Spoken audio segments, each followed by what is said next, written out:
세탁소에 이렇게 가면은 어떤 손님이 아주 귀한 옷을 가지고 와요. 그런데 그 옷이 틀어진 거예요. 그 어떤 옷은 그 귀중한 옷이 구멍이 뻥 뚫렸어요. 그러면은 그 옷 수선하는 주인이 그 옷을 이렇게 보고 수선을 하는데 그 구멍 뚫린 뻥 뚫린 그 자리에 열 있는 그 무늬를 거기다 딱 갖다 붙여요. 그러면은 그 옷이 예전의 그 모습보다도 더 모양이 좋은 옷으로, 매력적인 옷으로 보일 때가 있습니다. 여러분, 그렇습니다. 우리 하나님께서는요, 우리 인생에 살아오면서 흉터를 다 가지고 있는데 그 흉터를 별의 자리로 바꿔주시는 하나님이신 줄로 믿으시기 바랍니다. 오늘 이 성경에 저는 이 요셉이라는 한 사람의 인생 그 결말을 함께 읽었습니다. 여러분, 우리가 잘 아는 전화위복이라는 말을 너무 잘 알지 않습니까? 그것은 화가 바뀌어서 복이 된다라고 하는 뜻입니다. 오늘 우리가 이 본문을 잠시 설명을 듣자면은 요셉이라는 이 사람은 그 어린 시절에 형들에게 미움과 시기로 인해서 애굽의 노예로 팔려가가지고 무려 13년 동안이나 노예와 죄수로 살았습니다. 여러분, 얼마나 억울했겠습니까? 그런데 그가 하나님의 도우심으로 애굽의 총리가 되어집니다. 세월이 흘러 자기를 팔았던 형들을 만났고 그 형제들과 아버지 야곱까지 모셔와서 애굽의 고센 땅에 온 가족이 행복하게 사는 듯 했습니다. 그런데 큰 문제가 생긴 거예요. 끔찍하게 아껴주었던 아버지 야곱이 세상을 떠나게 되었습니다. 그러자 형들이 겁이 덜컥 난 거예요. 이제 우리가 아버지가 없으니까 요셉이 우리에게 복수를 하면은 우리가 어떡하지 하면서 벌벌 떱니다. 다시 집안에 먹구름이 낀 것이죠.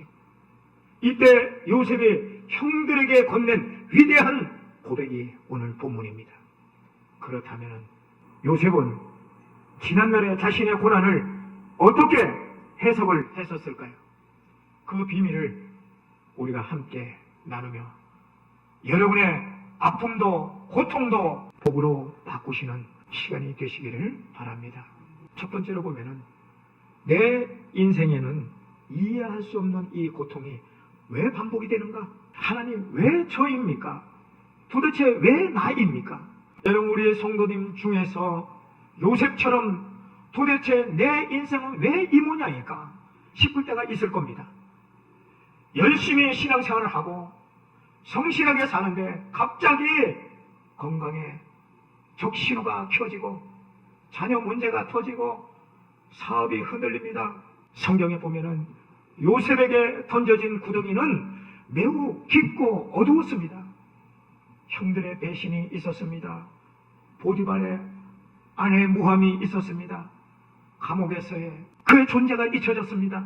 여러분, 이런 고난은 하나씩 왔으면 얼마나 견딜 수가 있겠습니까마는 이 고난이 한꺼번에 몰려왔다는 거예요. 이때 사탄은 우리를 속삭이기 시작합니다. 하나님은 너를 버렸어. 너 인생은 이제 여기서 끝이야. 하나님을 포기하는 절망적인 인생의 먹구름을 이 사탄이 던져주는 겁니다. 그러나 여러분, 우리가 분명히 알아야 할 것은 사람의 악보다 크신 하나님의 섭리를 여러분 주목하시기를 바랍니다.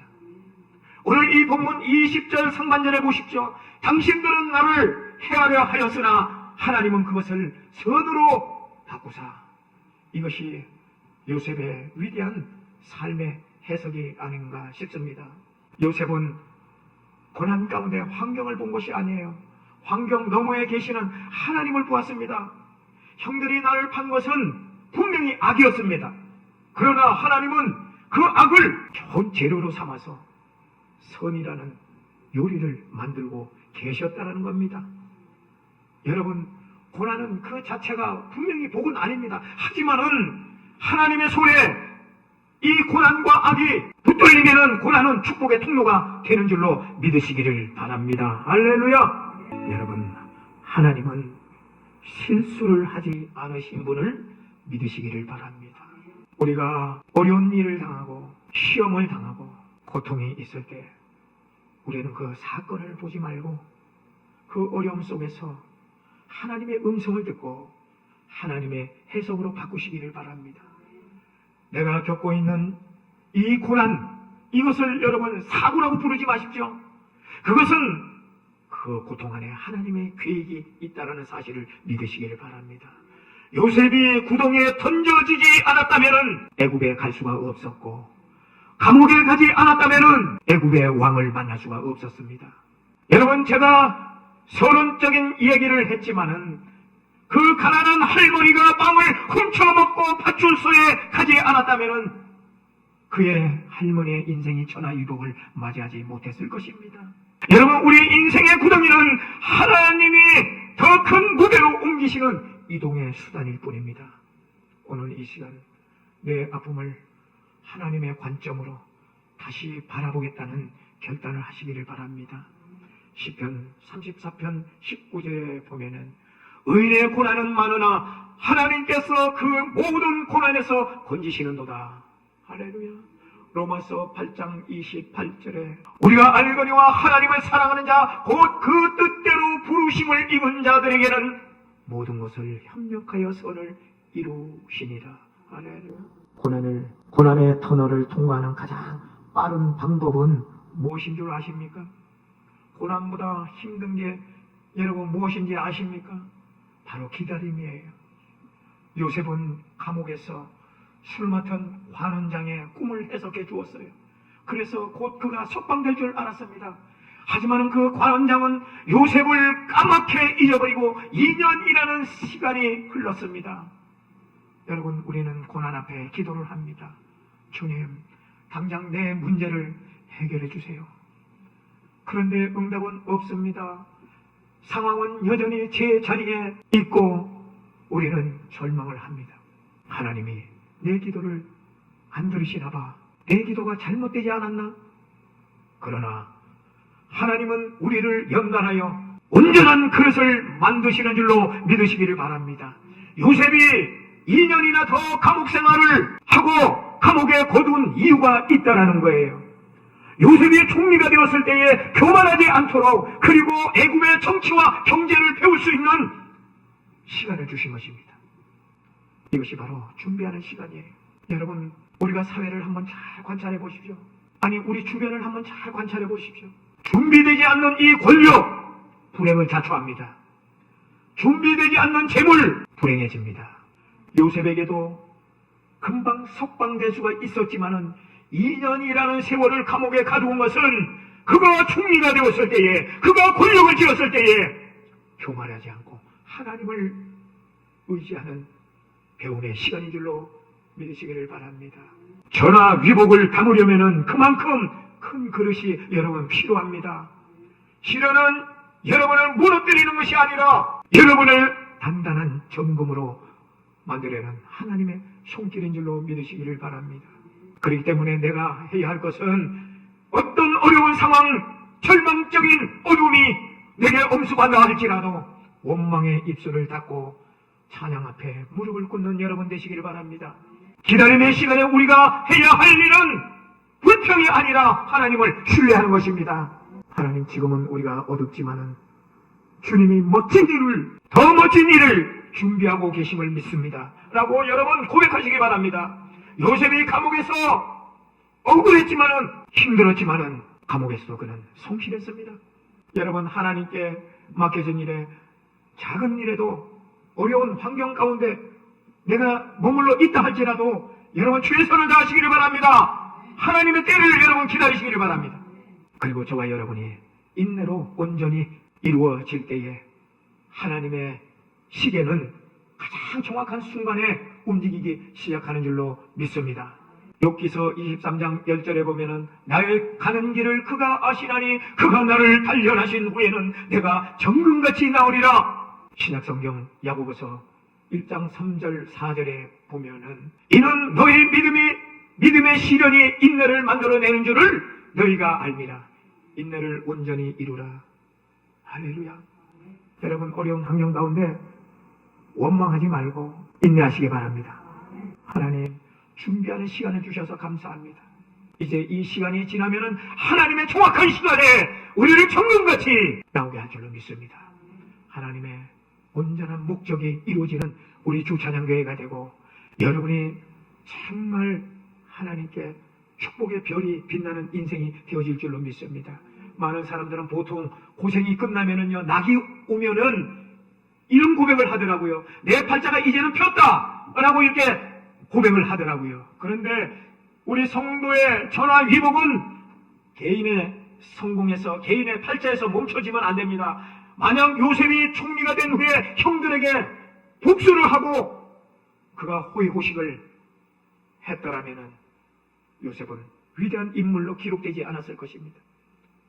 고난을 극복한 후에 찾아오는 안일함, 그리고 보상심리, 내 팔자가 이제는 펴졌다 라고 안일한 생각에 취해버리면은 우리는 또 다른 영적 위기 속에 들어가게 됩니다. 그러므로 나를 통해 생명을 구원하시게 하려는 여러분 사명을 발견하시기를 바랍니다. 오늘 본문 20절 하반절에 한번 보십시오. 오늘과 같이 많은 백성이 생명을 구원하게 하시려 하셨으니 이것이 정답입니다.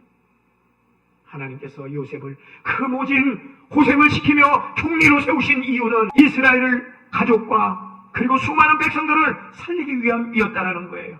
여러분, 내가 겪는 아픔, 그리고 질병, 가난, 배신의 이 상처, 이것은 훗날에 우리 주변에 겪는 아픔을 겪는 사람들을 살려낼 치유의 도구가 될 것입니다. 받은 은혜를 생명의 통로로 흘려보내는 여러분 되시기를 바랍니다. 그것을 여러분 숨기지 마십시오. 지금 구덩이에 빠져서 울고 있는 내 형제, 내 이웃에게 다가가 나도 그랬지만은 하나님이 나를 건져주셨어 라고 여러분의 입술로 소망을 전해시기를 바랍니다.